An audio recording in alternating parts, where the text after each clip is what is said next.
And so, eto, konti na lang po yung natitira natin. Piniga ko na po, medyo nangangala yung kamay ko. Sobrang liit kasi ng kalamansi para doon sa paggaganon. So, ini-squeeze ko na lang po. Meron pa rin ibang mga buto na pumapasok yung maliliit. So, ito po ay ating sasalain mamaya para maibukod na, mag-separate na yung pinaka-juice at yung pinaka-buto at saka mga pulp. Nahihirapan po akong ilagay yung ating yung ating strainer doon sa dito na paglalagyan natin. So, mamaya i-transfer na lang natin doon. For the meantime, ibuhos ko na po ito para siya ay masala.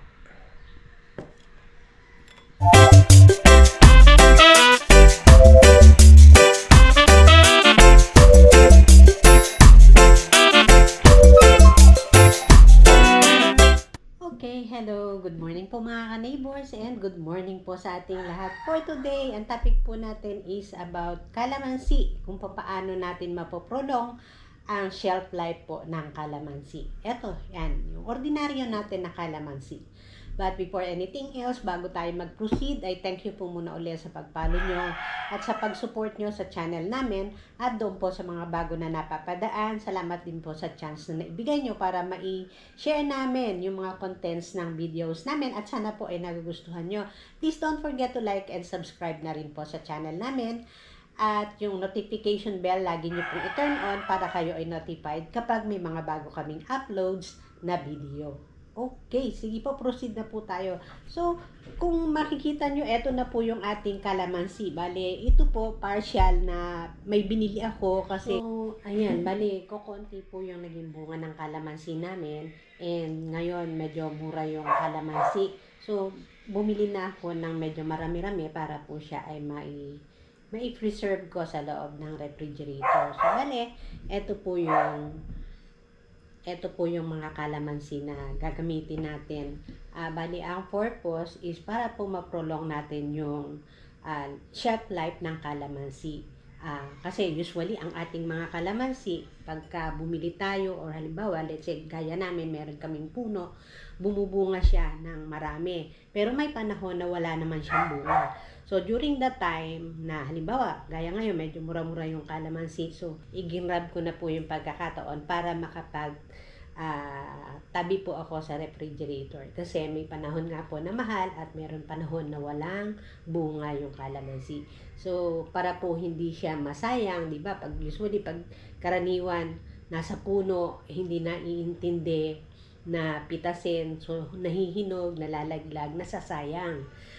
Likewise, doon naman sa halimbawa, market day, bumili ka sa market, ang usual practice natin is ilalagay lang sa isang lalagyan na andyan naka-standby lang dyan or kaya ilalagay sa refrigerator para siya ay ma-preserve.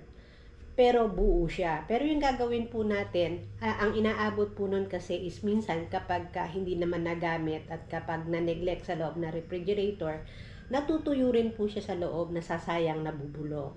So, dito sa process na gagawin natin, ay pipigain po natin, kumbaga bubuksan po natin siya, hihiwain, tapos pipigain, the usual kung paano natin gamitin yung calamansi, pero para yun doon sa purpose ng maiprolong natin yung shelf life niya. Siguro mga up to 1 year aabot yan kung matipid kayong gumamit. Pero syempre, araw-araw natin halos ginagamit yung calamansi sa lahat ng ating mga paggagamitan sa kusina. Kaya medyo siguro, pinaka mabilis na yung 2 months na meron pa sa rep. Kumbaga, ire-replenish mo na lang lagi. Pero ang good thing po doon is kaya nating siyang ma-preserve up to 1 year ng shelf life. Kung masyado siyang marami, yung juice na na-extract nyo, kung masyadong marami, pwede naman ilagay sa freezer. Pero kung para lang doon sa day-to-day na paggamit, okay lang naman siya na naandun lang po sa baba ng fridge. Ayan. Para lagi kayo may ever-ready na calamansi. Anytime, hindi na kayo mag-squeeze ng fruit itself. Kumbaga, juice na lang. Mamaya, pakita ko po sa inyo yan.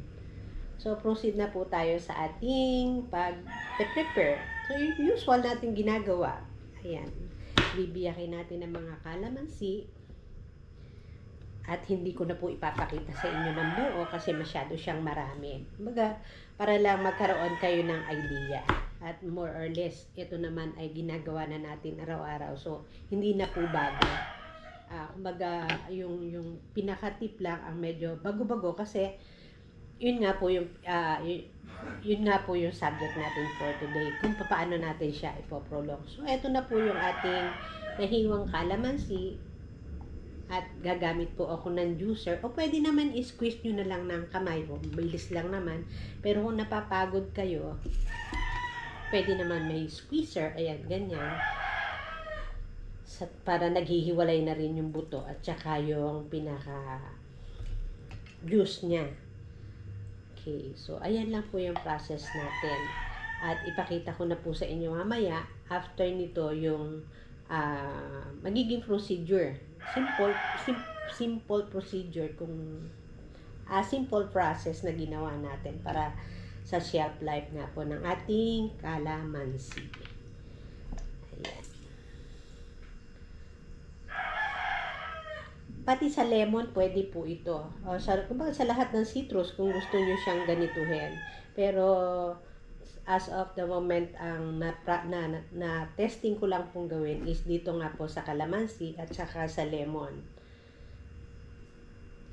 Ang shelf life ng lemon at ng kalamansi ay pareho kasi citrus sila pareho. So, hindi siya napapanis. Basta po siya ay nasa loob ng refrigerator. Okay. And so, eto, konti na lang po yung natitira natin. Piniga ko na po, medyo nangangala yung kamay ko. Sobrang liit kasi ng kalamansi para doon sa paggaganon. So, ini-squeeze ko na lang po. Meron pa rin ibang mga buto na pumapasok yung maliliit. So, ito po ay ating sasalain mamaya para maibukod na, mag-separate na yung pinaka-juice at yung pinaka-buto at saka mga pulp. Konti na lang. Medyo na-exercise din yung kamay ko. Hindi naman siya masyadong marami. Yan. So, ito na yung mga balat ng kalamansi na ini-squeeze natin. And so, ayan, nakita nyo po ilapit ko lang yung camera sa inyo. Separate. Tanggalin na natin ito.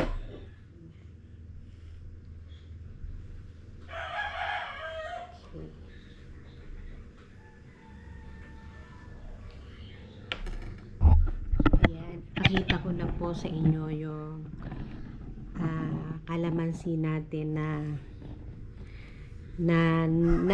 napisa na natin na-squeeze na natin yung kalamansi. So, bali, ayan yung mga buto niya.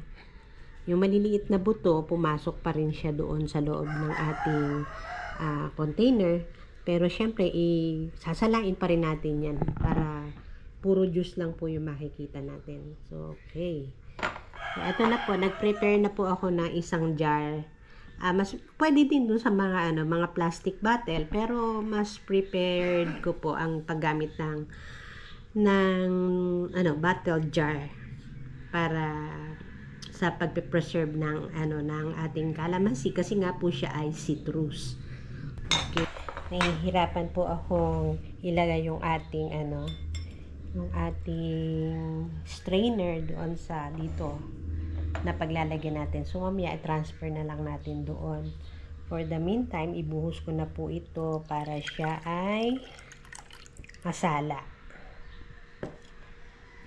Okay. So, ayan. Nakita nyo yung mga extra buto, maliliit na buto, at saka yung mga pulp na nakasama doon sa pag-extract natin ng juice. So, ayan. Alisin na po natin.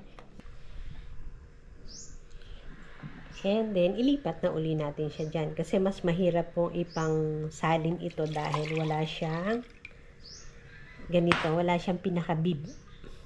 Ayan. So, okay. Much better. Ito na po yung final natin. Ayan na po yung mga na-extract natin na juice ng kalamansi. Ayan. Mga lang to, siguro mga half kilo lang or 3/4 kilo lang, pero napakatagal na pong gagamitin pag inilagay natin sa refrigerator. So, ayan.